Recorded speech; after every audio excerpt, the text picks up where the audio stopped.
Goeienaand almal. Baie welkom by ons hervormingsfees hier by die Gereformeerde Kerk Bethlehem. Ek begin deur vir ons te open. Ek lees vir ons uit Handelinge 2. Toe die dag van die Pinksterfees aanbreek, was hulle almal op een plek bymekaar.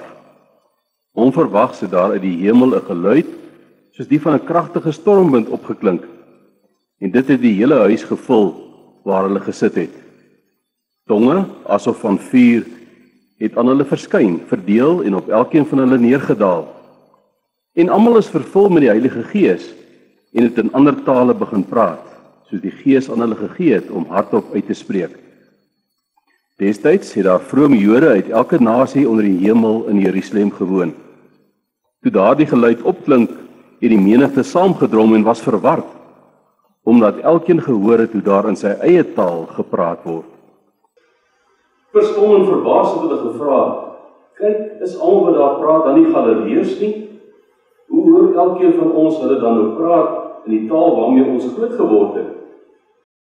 Ons Parthe en Meders en Elamiete, inwoners van Mesopotamië, Judea en Kappadosië, Pontus en Asië, Frigië en Pamfilië, Egipte en streke van Libië in die omgewing van Cyrene, en Romeine wat hier vertoef, Jode en Proseliete, mense van Kreta en Arabiere, ons hoor hulle in ons eie taal oor die groot dade van God praat.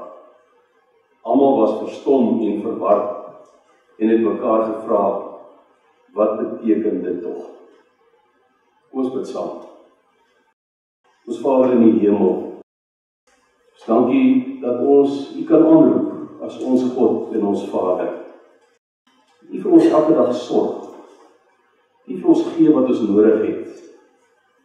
Ook hierdie geleentheid van vanaand om hier saam te mag wees en hervormingsfees te kan vier.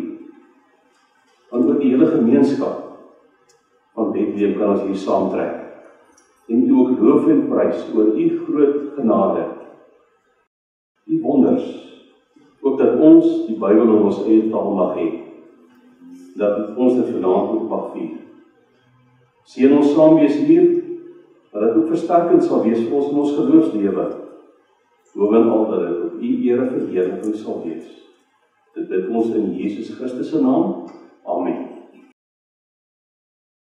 Ek het hier in vers 11 gelees, ons hoor hulle in ons eie taal oor die groot dade van God praat. In Afrikaans hoor ons vanaand God se woord. Wat 'n genade voorreg. Afrikaans as amptelike taal is vanjaar presies 100 jaar oud.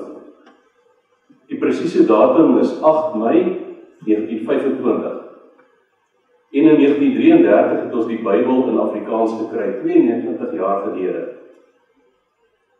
Ons vier vanaand op hierdie hervormingssondag die Bybel in Afrikaans as een, vir ons as Afrikaans sprekendes, die belangrikste gevolge van die 16e-eeuse reformatie.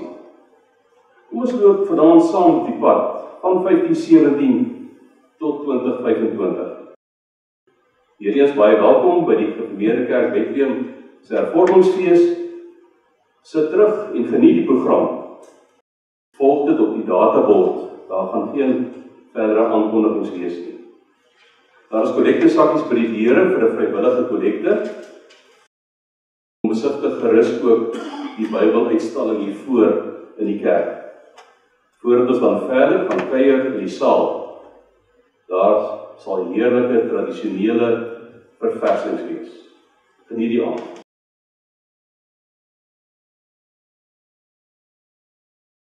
Ek weet dat die Bybel in Afrikaans in hierdie jaar 92 jaar oud is. Vertel ons, hoe het die Afrikaanse Bybel tot stand gekom? Om die vraag te antwoord, moet ons ver in die geskiedenis terugkyk. Want ons Bybel het in werklikheid die Afrikaanse Bybel tot stand gekom. Ons 3 onderstaanspunte is die groot hervorming van 1517, tweedens die pogings van S.J. de Tooy en Pannevis in 1875 en derdens die aandrang in 1916 om die Bybel in Afrikaans te vertaal. Ons kan dit ook voorstel as 3 lyne wat mekaar beïnvloed en by mekaar kom in een gevleg om 'n sterk kabel te vorm. Maar ek verstaan nie, wat het die hervorming met ons Bybel in Afrikaans te doen? Jy gebruik die regte woord, verstaan. Onthou dat ons hier te doen het met die woord van God. Dit kan dus nie sommer van een taal na 'n ander oorgesit word nie. Dit moet suiwer gedoen word. Om beter te verstaan, moet ons bietjie dieper delf. Toe Luther standpunt ingeneem het teen sekere gebruike in die Romeinse kerk, is hy uit die kerk verban en as ware voelvry verklaar. Op pad terug na sy huis word hy deur goedgesindes geskaak en in die kasteel van die hertog van Wartburg weggesteek. Daar was hy veilig en daar het hy met sy belangrike werk, die vertaling van die Bybel in Duits begin. In sy tyd was daar nie 'n standaard Duitse taal nie. Luther moes 'n taal skep sodat die hele Duits sprekende bevolking dit kon lees en verstaan. Dit het hy gedoen deur homself te vermom en tussen gewone mense rond te beweeg, om die alledaagse Duitse taal te kon hoor. Die taal was nie sy enigste probleem nie.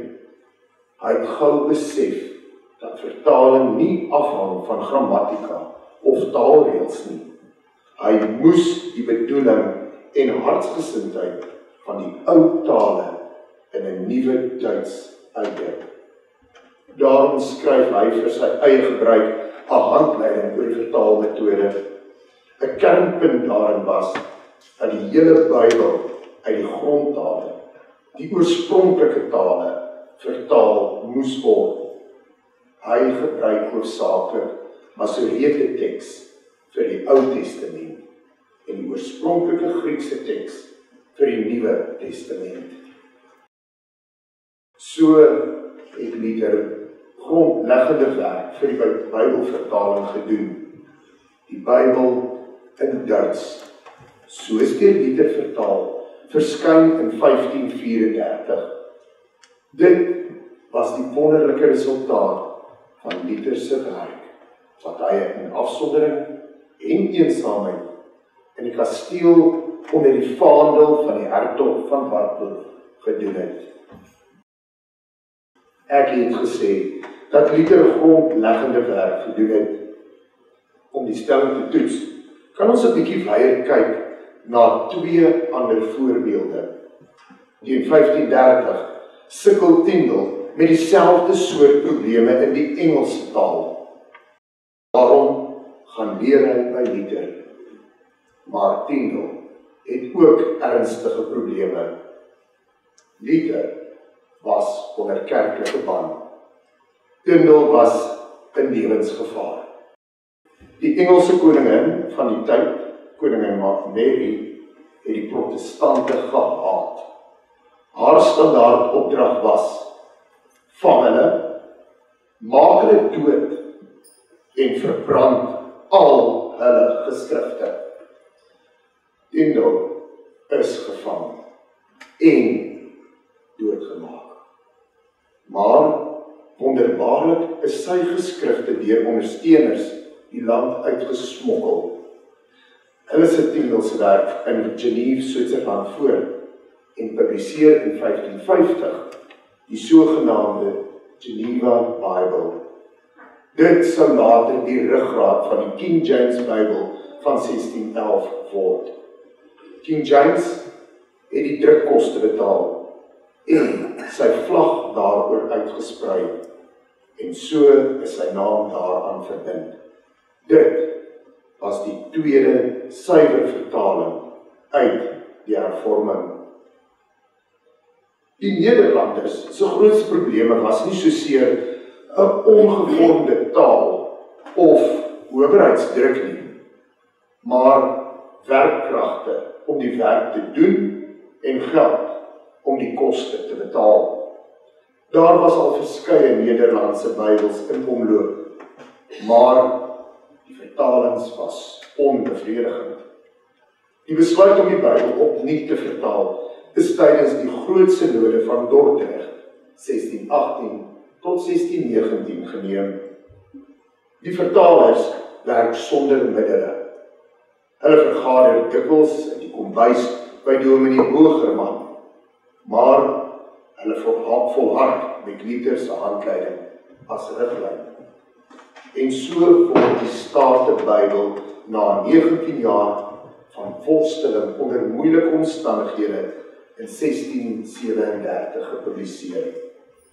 Dit verskyn onder die gesag van die Nederlandse regering, die Staten-Generaal. Daarom word dit die Statenbybel genoem. Die Bybel in 3 volkstale, maar inhoudelik is hulle in geheel geneem gelykluidend. Dit was die vrug van die hervorming. Daarin lê al 'n eerste sigbare wonder. Ek verstaan dat dit 'n wonderlike verhaal is, maar moet ek dan nou hieruit aflei dat ons Afrikaanse Bybel hieruit ontstaan het? Ek sal hierdie vraag antwoord. Die Statenbybel van 1637 was die Bybel waarmee ons volksplanters met Van Riebeeck in 1652 hier geland het. En nou moet ons goed verstaan, al hierdie volke en tale van Europa en die meeste ander was eers volke en daarna het hulle die woord ontvang. Ons Afrikaner volk het eerstens die woord ontvang en toe eers volk geword. Dit is besonders. Ons band met die hervorming word so duideliker. Maar daar is meer. Toe die Franse hugenote in 1688 na ons land gekom het, bring hulle onder andere Calvin se psalmboek met die Geneefse en Straatburger se melodieë met hulle saam.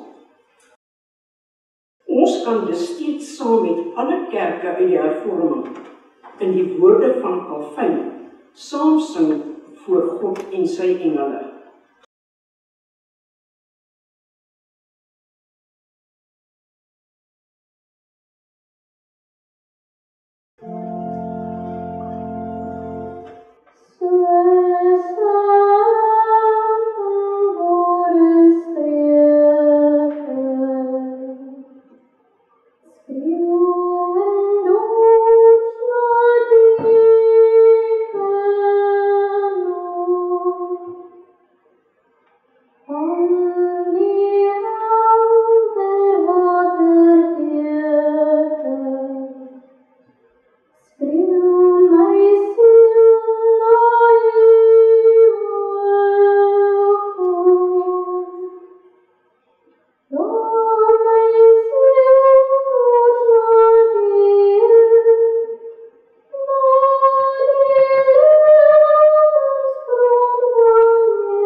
vier nou hartlik saam.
Teen hierdie breë agtergrond kan ons die tweede en derde ontstaanpunte van ons Afrikaanse Bybel korter behandel. Maar dit sê nie dat dit minder belangrik is nie. Toe Engeland die Kaapkolonie in 1806 inval en oorneem, beloof hulle taal en godsdienstvryheid. Maar reeds in 1809 word die direkte invoer van Nederlandse Bybels verbied. Alles moet deur Engelse kanale gaan. In 1820 word Afrikaans-Nederlandse eredienste verbied. Die boere in die Oos-Kaap steur hulle nie daaraan nie, en die Kaapse owerheid het nie die middele om die proklamasie af te dwing nie. Boonop heers daar volksverdeeldheid oor ons taal. Daar is Afrikaners met Engelse harte en Afrikaners met Nederlandse harte. En dan is daar Afrikaners met Afrikaanse harte. So skryf een van die taalstryders. Op 14 Augustus 1875 word die Genootskap van Regte Afrikaners in die Parel gestig, presies 150 jaar gelede. Op 25 September 1875, tydens sy tweede vergadering, kry die GRA sy finale beslag onder die voorsitterskap van S.J. de Tooy, die vader van Tosius en die bekende volksdigter en Bybelvertaling. Een van die doelstellings van die GRA was dat die vertaling van die Bybel in Afrikaans moes geskied. In 1875 vra Pannevis dat die Bybel in Afrikaans gedruk word. Dit word geweier. Maar intussen is S.J. de Tooy besig met Bybelvertaling. Soos Luther sukkel hy met ongevormde Afrikaans en soos Tyndall verkeer S.J. de Tooy onder swaar owerheidsdruk. Daarom nie in lewensgevaar nie. Die Engelse owerheid probeer met alle mag om die taal te onderdruk. En soos die Nederlanders sukkel hy sonder middele. Maar S.J. de Tooy het volhard. Van groot belang was dat sy seun Jakob Daniel van sy kindsdae af getuie was van die ywer vir 'n Afrikaanse Bybel. En hy het die belangrike les van Luther reeds in sy kinderdae geleer. Die Bybel moet uit grondtale vertaal word. Jakob Daniel de Tooy, later bekend as Tosius, ons geliefde volksdigter, sou later ook nuwe woorde skep om die woord van God te versuiwer. Ook hy sou worstel met teenkanting en geldtekorte. Maar by sy vader S.J. de Tooy het hy ook geleer om te volhard. As digter was hy goed toegerus. As kenner van Hebreëus kon hy die Hebreëse hartstaal omsit in digterlike Afrikaans. As volksdigter was hy 'n gawe wat die Here aan ons volk gegee het. Na S.J. de Tooy se mislukte pogings herleef die taalstryd in 1908 en dit bring ons vanself by die derde ontstaanspunt van die Bybel in Afrikaans. Dit begin in Bloemfontein in 1916, waar die synode van die Vrystaatse NG Kerk vergader. Daar was toe weer eens heelwat woelinge oor die erkenning van ons Afrikaanse taal. Dit woel ook in die synode, en dan staan Dr. N.J. van der Merwe in die synode op. Hy was 'n vurige volksman en ywer vir die bevordering van ons volkswaardes en ons volkstaal. Sy vurige pleidooi word hier kort saamgevat en aangepas. Eerbare voorsitter, broeders, daar in my wêreld en wekelijkse omgewing praat ons mense Afrikaans en hulle dink in Afrikaans. Maar Sondag na Sondag moet hulle na Nederlandse preke luister en moet hulle huisgodsdienst uit die Nederlandse Bybel hou. Nederlands is 'n mooi taal, maar dit is nie vir die kinders maklik verstaan word nie. Daarom stel ek voor, nee, ek dring daarop aan dat Afrikaans amptelik as kanselspreektaal aanvaar word en dat die Bybel in Afrikaans vertaal word. Ek stel verder voor dat die Kestel, wat ons soveel geëiwer het vir die bou van ons volk en ons taal, as voorstel van die vertalingskommissie aangewys word en dat die ander kerke gevra word om saam te werk. Die besluit is ironies genoeg in Hollands genotuleer.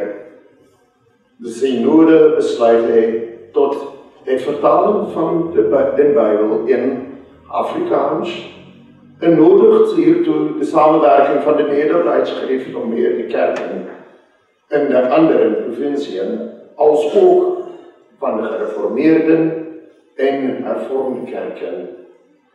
Dr. van der Merwe is gehoor. Dit was 'n gewigtige oomblik. 'n Vertalingskommissie is mettertyd aangewys om die groot taak te verrig. Kestel en Tosius sou die twee sentrale figure word. John Daniel Kestel was die 5de van 6 kinders. Sy pa, Charles Kestel, was 'n regstreekse afstammeling van die Britse settlaarsfamilie en sy ma 'n Afrikaner vrou, Dorothea Louisa Weyer. Na hy sy skoolloopbaan voltooi, besluit hy om predikant te word en studeer aan die kweekskool op Stellenbosch. Hy trou met Gertruida Anna, of net Truida Hofmeyer, dogter van professor N.J. Hofmeyer.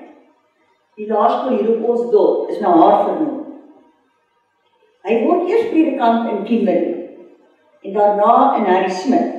Tydens die Tweede Vryheidsoorlog het Dominee Kestel van Oktober 1899 af as kapelaan en veldprediker van die Harry Smithse kommando opgedien. Hy het nooit 'n vuurwapen gedra nie. Hy het eenvoudig verklaar dat die Bybel sy wapen is. Maar daarmee het hy die Wetgenstein en die burgers gereeld bewapen. So het hy die naam Vader Kestel gekry. En Tosius? Jacob Daniel de Tooy, of dan Japie, is in 1877 in die Parel gebore, as die seun van Dominee S.J. de Tooy, die vader van die eerste Afrikaanse taalbeweging. Tosius gaan skool in Josaphat en studeer aan die teologiese skool van die Gereformeerde Kerk in Burgersdorp. Met die aanbreek van die Tweede Vryheidsoorlog tree hy op as veldprediker van die boeremagte.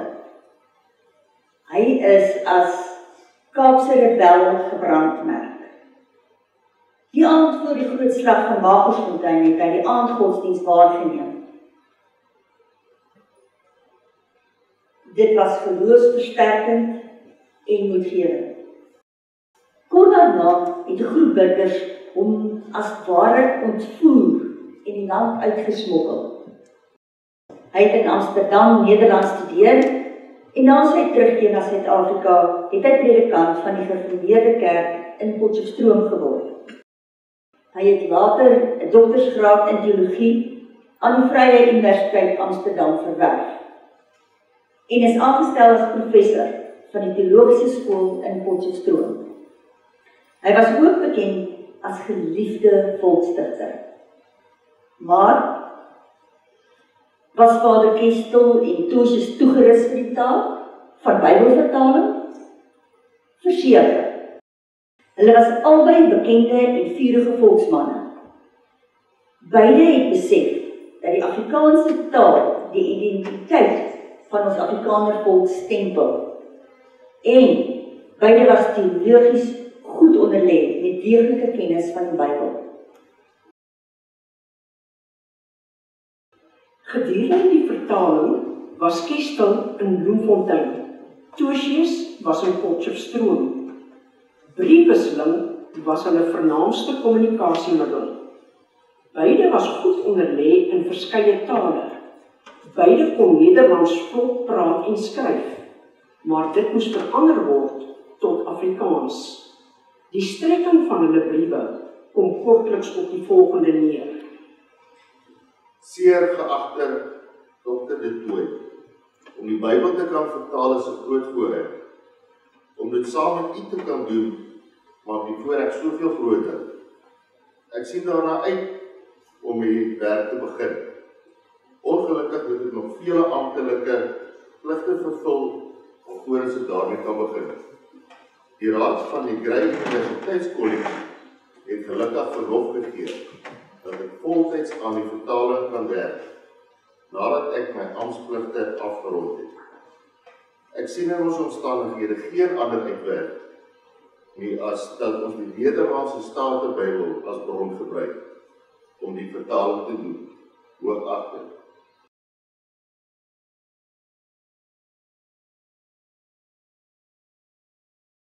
Geagte Dominee Kestel, dankie vir die brief. Ek sien ook daarna uit om die Bybel in ons eie volkstaal te vertaal. Die kuratorium het aan my verlof toegestaan om dit voltyds te doen, maar ook ek het nog etlike lesings wat ek amptshalwe moet afhandel. Ek vestig die aandag op Luther se eis dat die woord uit die grondtale vertaal moet word. Ek besef die probleme wat ons het en lê my daarby neer dat ons uit die Statenbybel vertaal, ofskoon dit nie die ideaal is nie.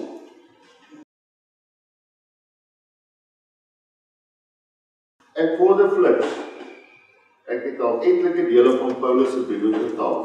Dit gaan goed. So het Kestel en Tosius geworstel met die vertaling. Kestel was optimisties. Tosius was bekommerd. Hy het telkens sy vertaling van die Ou Testament aan die oorspronklike Hebreëus getoets en veranderinge aangebring. In 1922 verskyn die eerste proefvertaling, die 4 evangelieë en die psalme. Die mense het dit gekoop en gelees, en tipies van ons mense het hulle geswyg. Dan staan Langenhoven op. Hy was 'n bekende skrywer en digter.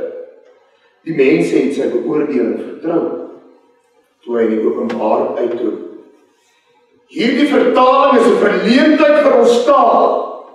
En die mense dit sterk beamoen. 'n Skrywer het dit later raak opgesom. Dit was 'n vertaling van 'n vertaling. Die terugslag en teleurstelling was groot, maar die vertalers het die boodskap verstaan. Gaan doen die werk oor en doen dit reg. Geagte Dominee Kestel, ons kan die kritiek van ons mense soos verwoord deur Langenhoven nie ignoreer nie. Ons durf nie 'n tweede fout maak nie. Daar is slegs een uitweg. Ons moet die vertaling by die grondtale doen. En dit moet noukeurig gedoen word in goeie Afrikaans, sodat dit nie weer verwerp word nie. Dit sal rampspoedig wees vir die Bybel in Afrikaans. Die vertaling is weer eens met ywer aangepak. Tosius sou die Ou Testament vertaal. Dr. Keet van Stellenbosch die Nuwe Testament. Hy kon egter nie verlof by die Universiteitsraad kry nie en het sy kragte oorwys. Dominee Kestel is toe vir die Nuwe Testament aangewys. Verder sou die werk oor en weer deur die lede van die vertalingskommissie nagesien en geredigeer word. Die probleme was groot en baie. Ten einde meer ongesteerd te kon werk, het Tosius met sy gesin na die familieplaas Kreurskraal naby Potchefstroom verhuis. 'n Skrywer het later opgemerk, Kreurskraal was Tosius se wartburg. 'n Dubbele ramp het die De Tooy gesin daar getref. Die 1-jarige François sterf op 7 November 1920 aan breinvliesontsteking. Op Oudaarsaand 1920 is die 12-jarige Wilhelmina deur 'n weerligstraal getref en sterf sy. Oor die pyngedagte, my kind is dood. Dit brand soos 'n pyl in my. Die mense sien daar niks nie van. En die Here alleen die weet wat ek ly. Die dae kom en die nagte gaan. Die skadu's word lang en weer kort. Die drywerstem van my werk weer klink en ek gaan op my kruisweg voort. Die gedig vertolk Tosius se rousmart oor die lievelingskind, teer soos 'n vlindertjie, dat sy dood in my arms val.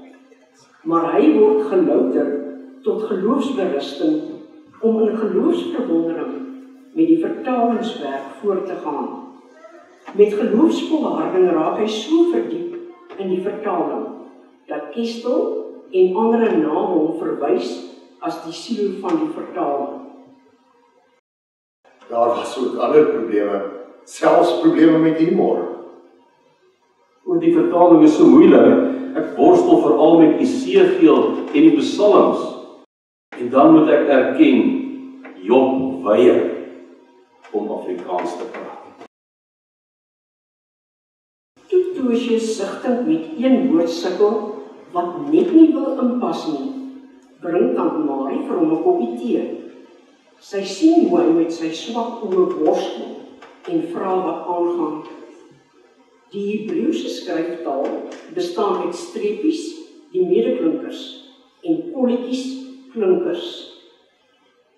Die woord waarmee Tosius sukkel, het een kolletjie te veel, sodat dit 'n ander betekenis het en dis glad nie inpas nie. Tante Marie, wie se oë beter was, het oor sy skouer gekyk en met haar duimnaal 'n kolletjie vleemis weggekrap. Die probleem was opgelos.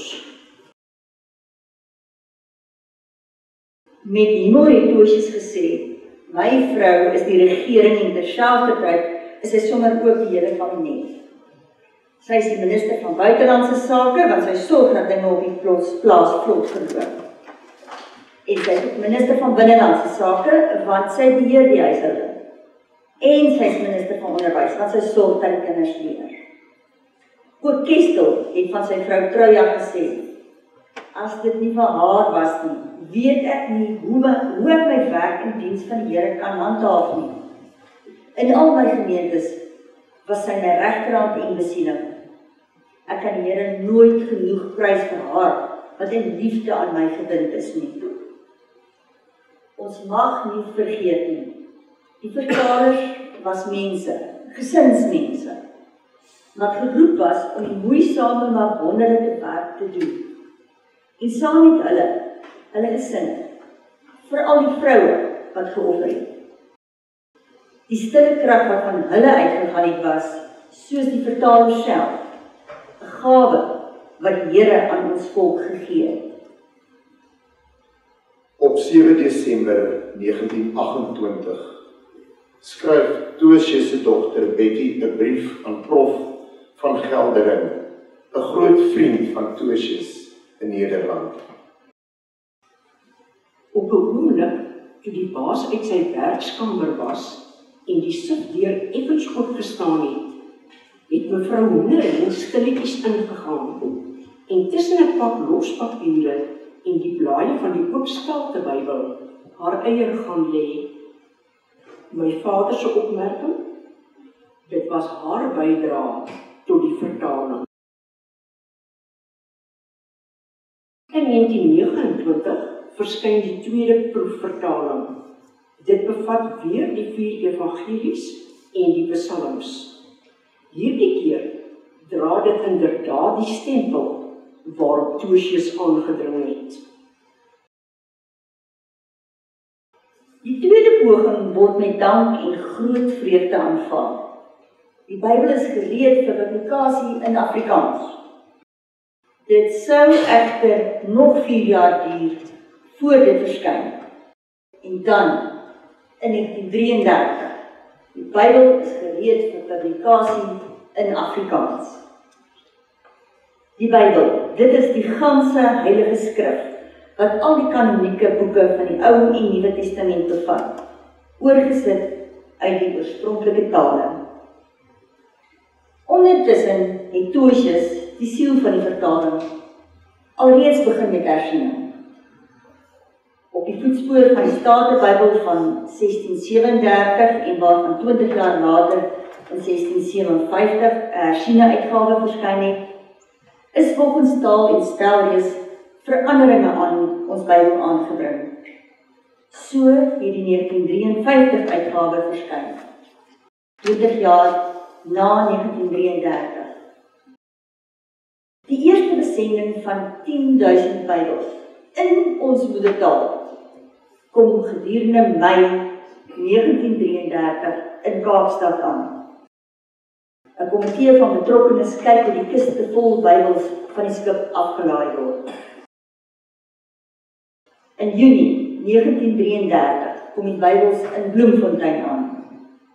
Die eerste Bybel wat uitgehaal word plegtig aan die voorsitter van die vertalingskommissie, Dominee Kestel, oorhandig. Hoe is die Afrikaanse Bybel in 1933 ontvang? 'n sentrale Bybelfees is vir 27 Augustus 1933 gereël. Die vreugde was groot, al was die algemene lewe neerdrukkend. Dit was vreugde te midde van die wrede droogte van 1933, van 'n wêreldwye depressie en van die toenemende internasionale spanning wat op die Tweede Wêreldoorlog sou uitloop. Die neerdrukkende lewe egter nie die bruisende entoesiasme demp nie.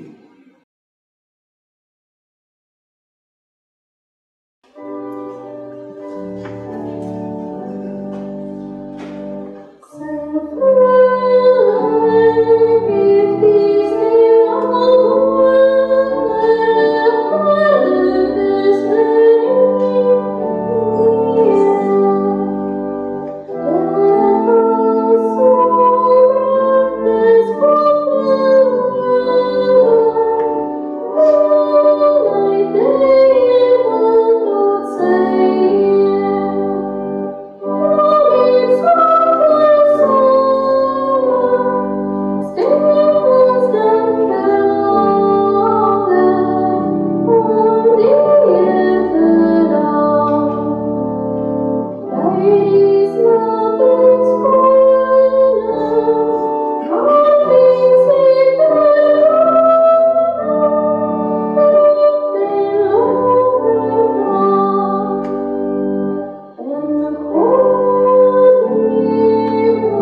En waarom word ons so 'n geesdrif?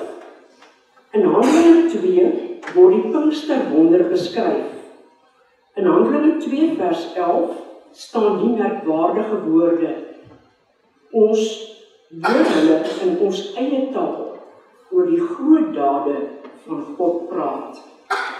Dit beteken die evangelie, die ganse heilige skrif, wat in die eie volkstaal gehoor word.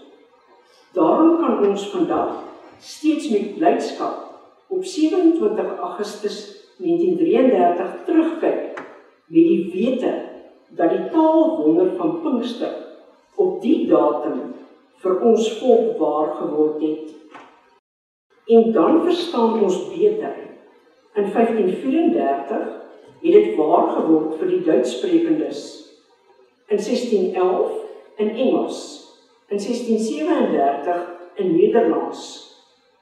Van 1534 tot 1933 verloop 399 jaar waarin die Bybel in 4 tale geskryf word. En inhoudelik is dit dieselfde woord van God. Dit was die vrug van die hervorming. So het die Here dit beskik.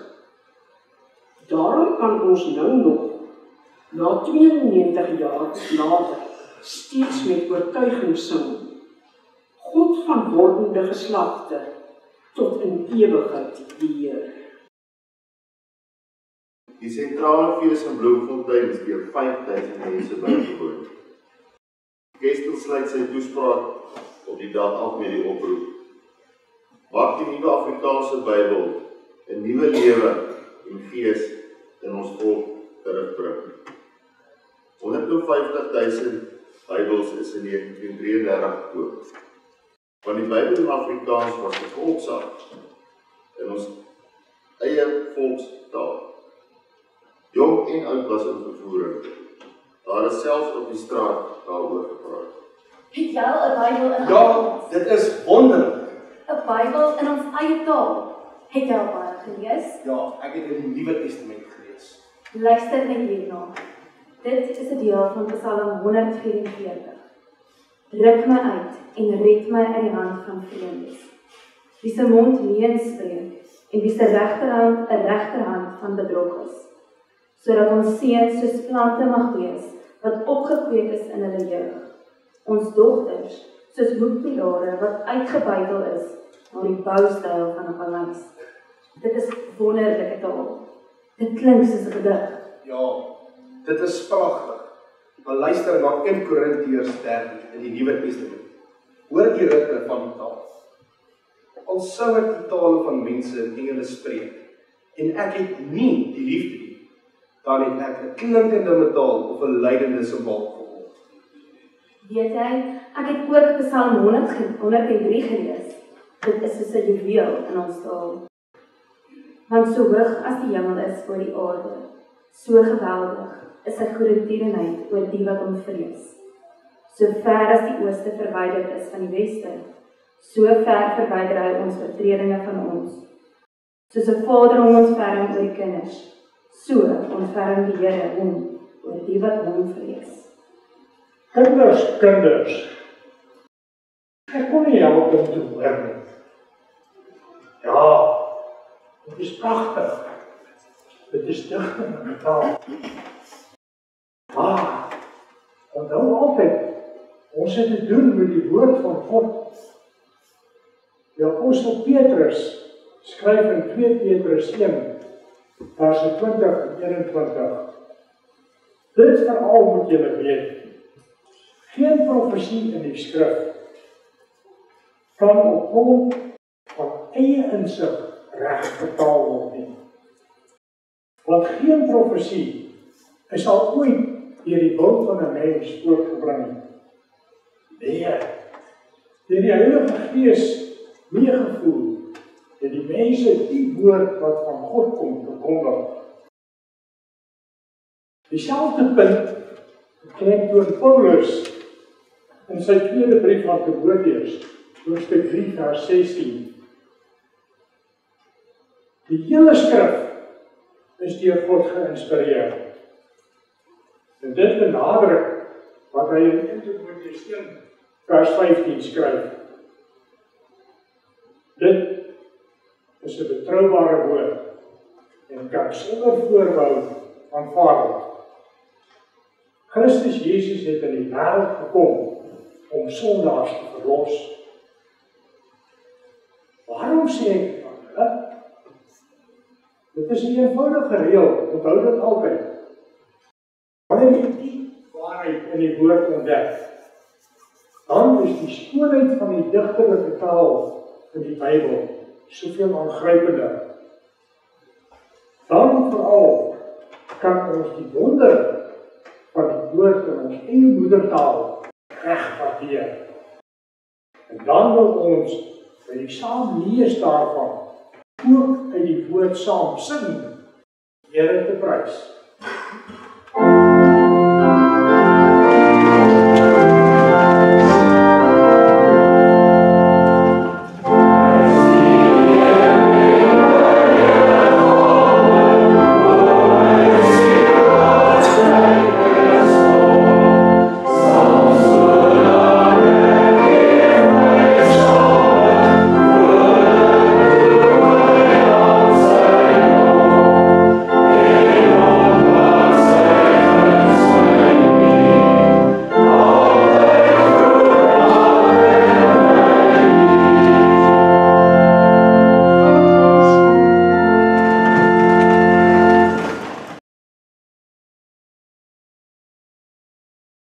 Genade op genade op genade.